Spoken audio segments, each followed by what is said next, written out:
We think when we say flexible homeschooling, you think that there is no structure, that everything's out the window. But that's just not true. You need routine. You thrive on structure.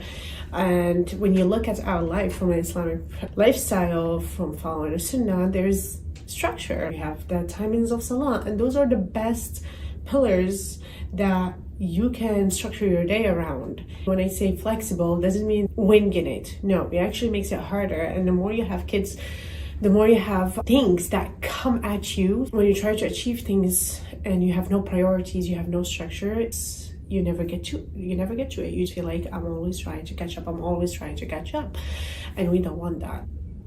The way I do it, I'm a checklist maker. I love to have checklists, but yet I don't like when I am stressed with deadlines.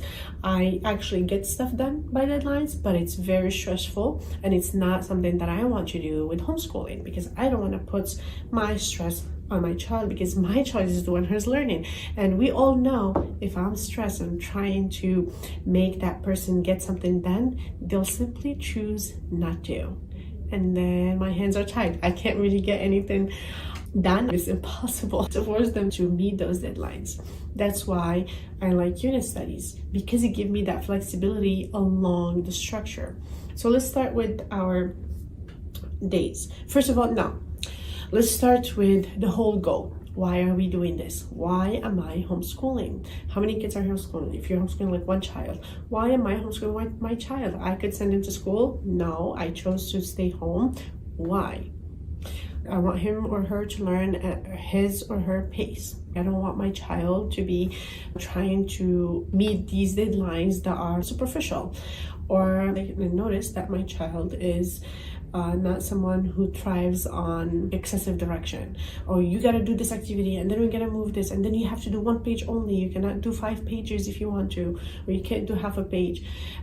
And my child doesn't thrive in that environment, so I'd rather be home so I can give him that more flexibility again, so he or she can enjoy what they're learning, and we get to also choose what we want to learn and how we want to learn it. There's tons of methodologies out there. You don't have to follow the one that like a certain school or the majority of the school are following. You can come up with your own. You can come up with a hybrid, and this is another topic for another day. Just the privilege, alhamdulillah, for being able to homeschool, and you get to choose what method that you want. So I personally like to do a hybrid. I enjoy some parts of Montessori, I enjoy some parts of nature, of Charlotte Mason, I enjoy Waldorf as well.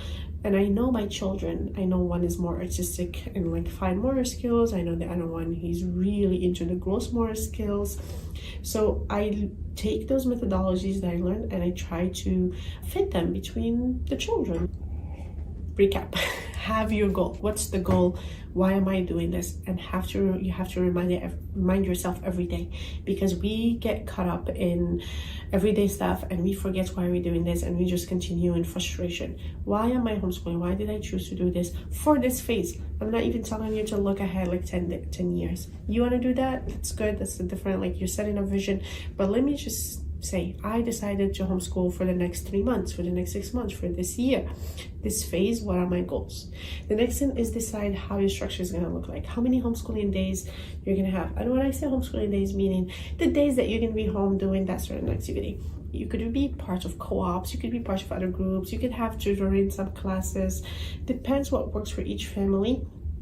We all choose what works for our family, works best for our children. Your job as a mom is to be the mentor, to know what your child needs, to be observant, and then find a solution for your child. And that solution could come from you, like you could provide it, or it could still come from you in a different way. It will look like you're going to enroll in a class or enroll in a co-op. There's tons of resources, alhamdulillah, out there. So you decide, do you want 3 days a week, 4 days a week? I personally do 3 days. I've tried 4 days a week before, but I like to do 3 days. And then there's 1 day of co-op, and the rest is unstructured. We do other things in them. For example, I have Monday for this phase. Monday is our co-op, and Tuesday, Wednesday, and Thursday is our 3-day homeschooling. And the 4th day is Friday, which is a 5th day. Friday, which is family day. We do more fun things. We usually eat out, and just do whatever we want. My kids call it my day off. And then we have Saturday, which is our library day, and then Sunday, which is sports day, if I want to have any sports. Also, like, just not to give you so many things and confuse you, but having a structure like this, like these are my days where I'm going to be a part of a co-op. You don't have to do the co-op, but if you want to. Or these are my days where I'm going to do grocery shopping. The days of where I go to see a doctor, if you go and see doctors regularly. So you have this big structure, and then when you have 3 days of homeschooling, I like to follow a Waldorf method when I do the first day, the story, the unit study that we do that day, and we include some math in it, we include science in it if it's applicable to that subject. We do reading, math, and like some science or art, something like that. And then the second day will be again reading, math, the same subject, we're just repeating it. And then the third day will be like the child's turn to read to me. The child's turn to retell me the story. They can read and practice their reading. They write about a science report if we did the science activity. They'll write it in their book. This is how I like to do it, but not necessarily, you don't have to do that, but you experiment what works for you, how many children you have. If you have little kids, you separate the progression of your lessons into these 3 days. And I personally don't like to separate the subjects together because, for example, this week we're learning about space, right? And we're learning about the prophets Yusuf alayhi salam. So this is our reading and writing, and then we start talking about space, and then we ended up in geography talking about the sun giving us light and the day and night and earth and the whole world when it's shining light here, and that means it's dark here. So this is geography and science. It's all mixed up, and this is just how natural it is. So I'm not going to be like, no, we're not doing geography right now. No, I'm going to follow geography because that's what sparked the conversation.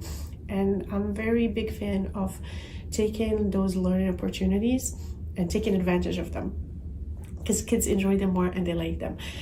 So this is the level of flexibility that I have on my days. This is the time when we're going to do homeschooling. These are the things that I want to check, but I'm not super strict on them. Things can go to the next day. These things can be shuffled to this day instead. So when you're just being playful with it, you believe that your child is not falling behind. You believe that you as a mother can observe, can tell what your child needs, what is missing, all the things that they need to do, then you'll be able to play with these things confidently. And it's not something that you're going to learn right away the first week. No, you have to keep practicing, and then you're going to get it one day, and then the next week you'll be like, I didn't really quite get it. But as I said, reminding yourself, what is your goal? Why are you doing this? It helps you keep going. So if I'm going to say I am homeschooling for this year because I want my child to learn at his or her own pace. If the next day I'm trying to homeschool and teach something and we're supposed to be done with that lesson, but my child still needs more time, that's fine. That's okay. We can either put it and come back to it later. We can practice again the next day. Yeah, so also I didn't say about the unit studies. So if you're homeschooling for the whole year, you prefer to plan all your unit studies for the whole year. That is possible. Not necessary though. I personally don't do that. I plan mine 6 weeks at a time. I definitely tried the 3 months and 4 or 5 months at a time. That's definitely doable, whatever you prefer. If it's gonna give you like a peace of mind to plan the whole thing, plan it. Doesn't take long. If it's gonna give you anxiety that you plan the whole thing, then don't do it, one at a time. So I plan like with all the details. So a 6-week unit study will take 1 hour. Sometimes I do it less than that, but let's say 1 hour. And if you want to plan the whole year, you're gonna jot down, okay, so these 3 months I'm gonna do 3 units about these 3 subjects, and then you just write the big ideas. For example, I give in my Homeschool Without the Box, where we learn about how to create your own unit studies and make your homeschooling flexible. I give a template exactly like what to answer, what are the headlines that you go over. So you can definitely plan 9, 6, maybe 7 unit studies a year if you're doing the school year.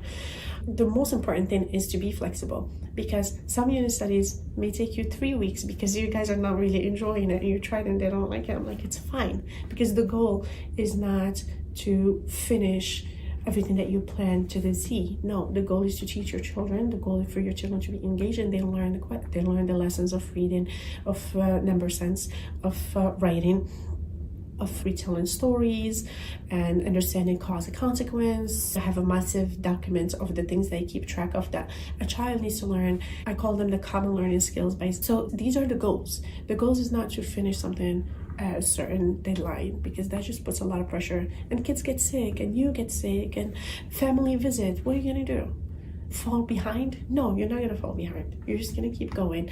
And some unit studies will take 5 weeks, others will take 8 weeks, and that's okay. You have the authority to change things around. You have the authority to shuffle things around, but also you're giving your child a chance to explore the subjects, to answer questions, and you also make sure that your child is engaged and they have a say. Like, you can choose all the subjects of unit studies. You have the authority to do that. You want to choose half of them and the other half can your child choose, you can do that as well. Anyway, I think I talked about all of them. To still have structure and still be flexible at the same time. Flexibility doesn't mean that your day is going to be chaotic. It's actually more fun because it gives you more energy and more peace of mind. You have the structure, you're going to try to follow it, but if something comes up, it's fine, completely fine. That's actually the natural way, that's the normal way. And yeah, inshallah this was beneficial. Assalamu alaikum.